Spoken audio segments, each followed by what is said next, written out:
Gentle reminder that the first clue to know whether a book in the humanities is good and the author knows what you're talking about is to figure out whether the author knows the language that they're studying.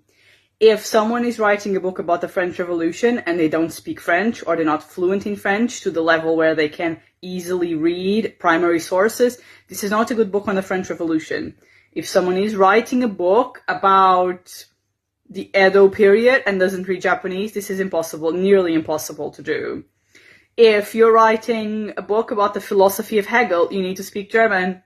You need to speak German. It's, I was reminded of this because I've been online and I've read that Jordan Peterson has a new book, which is kind of sort of about the Old Testament or the Jewish Bible.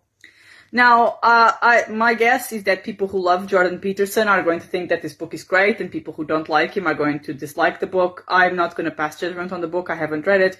But what I do know is that serious biblical interpretation and criticism can only happen if people speak the languages.